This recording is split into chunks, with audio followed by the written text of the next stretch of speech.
السلام علیکم، کیا حال ہے سبھی سننے والوں کا؟ امید کرتے ہیں کہ آپ سب خیریت سے ہوں گے۔ جنات کی دنیا۔ بزرگوں سے سنا ہے کہ اس دنیا میں انسان کے آنے سے پہلے جنات نے اپنا بسیرا بنا رکھا تھا۔ ان کی آبادی انسانوں سے کئی گنا زیادہ ہے۔ آج بھی ہر اس جگہ جہاں پر انسان نہیں ہے جنات رہتے ہیں۔ جب کسی گھر کو 40 دن تک خالی چھوڑ دیں تو جنات وہاں پر بسیرا کر لیتے ہیں۔ اگر پھر انسان اس گھر میں جا کر بسے تو جنات انہیں ستاتے ہیں، جس کے سبب انسانوں کو وہاں کئی مشکلات کا سامنا کرنا پڑتا ہے۔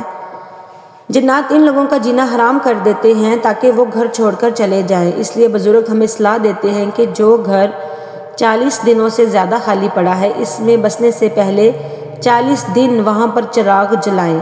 ایسا کرنے سے جنات کو اطلاع مل جاتی ہے کہ اب یہاں انسان آنے والے ہیں، لہٰذا وہ اپنے لیے دوسرا ٹھکانہ ڈھونڈ لیتے ہیں اور وہاں سے نکل جاتے ہیں۔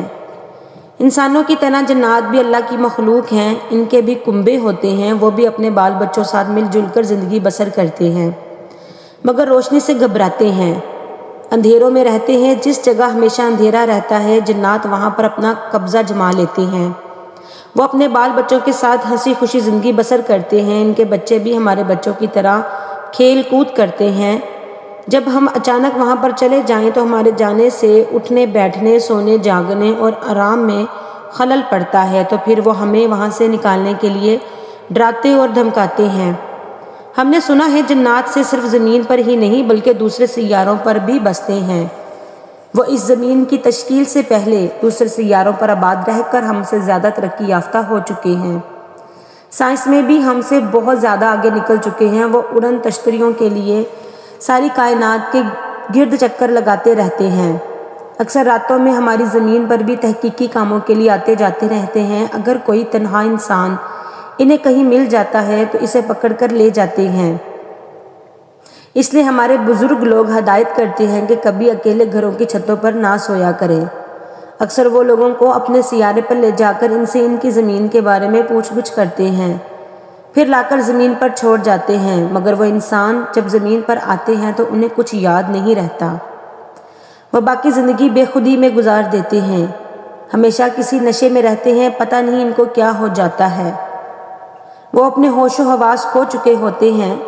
اس دنیا کے سائنسدانوں نے بھی ان کے متعلق تحقیق کا کام شروع کر رکھا ہے، مگر وہ ہم سے بہت زیادہ چالاک مخلوق ہے، اپنا بھید نہیں بتاتی، بہت طاقتور ہے، لہٰذا ان سے دوری پر ہی ہماری بھلائی ہے۔ ویسے اللہ بڑی حکمت والا ہے اور ہم پر اس کی بڑی مہربانی ہے، وہ انہیں ہمیں بلا وجہ تنگ کرنے سے روکے ہوئے ہے۔ اللہ تعالیٰ نے ہمیں اشرف المخلوقات کا درجہ دے رکھا ہے۔ ہم اکثر اپنی عقل اور ہمت سے کام لے تو اللہ کی بنائی ہوئی ساری مخلوقات پر حکومت کر سکتے ہیں، لیکن شرط یہ ہے کہ ہم اللہ اور اس کے رسول صلی اللہ علیہ وآلہ وسلم کے بتائے ہوئے طریقے پر زندگی بسر کریں۔ اللہ نے ہماری رہنمائی کے لیے قرآن پاک عطا کیا ہے، اسے پڑھ کر سمجھیں تو سارے عالم پر حکومت کا راز اسی میں پوشیدہ ہے۔ اگر ہم نے اسے سمجھ کر پڑھنا شروع کر دیا تو اللہ ہم سے خوش ہوگا، ہمیں اتنی طاقتوں کا مالک بنا دے گا کہ جنات تو کیا شیاطین اور اس سے بھی خطرناک مخلوق ہم سے خوف زدہ ہوگی، ہمارا بال تک بانکا نہ کر سکے گی۔ جنات بھی اچھے اور برے ہوتے ہیں۔ اچھے جنات انسانوں سے دوستی رکھنا پسند کرتے ہیں، وہ اکثر ہماری عبادت گاہوں میں آ کر نماز ادا کرتے ہیں۔ اس لیے بتایا جاتا ہے کہ راتوں میں کہیں بھی راستے میں ایسے نہ سویا کرو کہ دوسری مخلوق کو آنے جانے میں رکاوٹ نہ ہو، ورنہ وہ غصہ ہو کر کچھ بھی تکلیف پہنچا سکتی ہے۔ ویسے انہیں کسی دوسری مخلوق کو بلا وجہ تنگ کرنے کی اجازت اللہ نے نہیں دی۔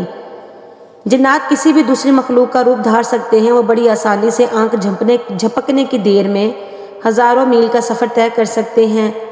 وہ دنیا کی ہر زبان سمجھ اور بول سکتے ہیں۔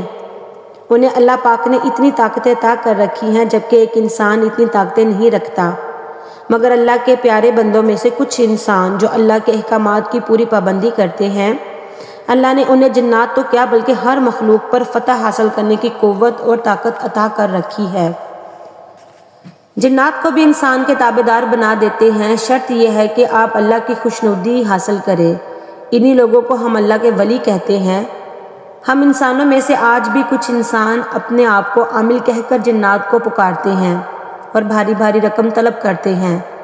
وہ خود کو جنات کو مٹھی میں لینے کے عملیات کے ماہر بتاتے ہیں، مگر جہاں تک ہماری معلومات ہے اگر کوئی جن کو تابع کر لے تو وہ عام انسانوں سے کچھ طلب کیوں کرے گا؟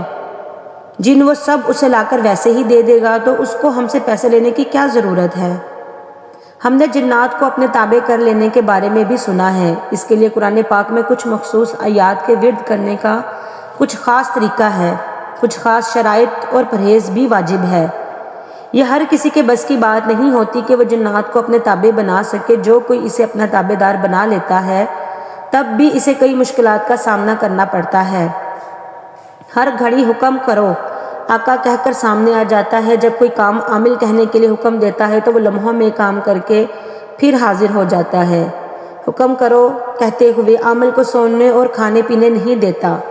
وہ ہم انسانوں کی طرح بیکار نہیں رہ سکتے، ہمیشہ کچھ نہ کچھ کرتے رہتے ہیں۔ کچھ بزرگوں نے جنات کے ہاتھوں راتوں رات مساجد کی تعمیر کروائی ہیں۔ الفرض ایسی مخلوق جس کا مزاج ہم سے الگ ہے وہ ہم سے الگ ہی رہیں تو بہتر ہوگا۔ تاہم انسان اگر چاہے تو جنات بھی اس سے خوفزدہ ہو سکتے ہیں، بشرطے کہ اس کے دل میں خوف خدا ہو اور کسی چیز کا لالچ نہ ہو۔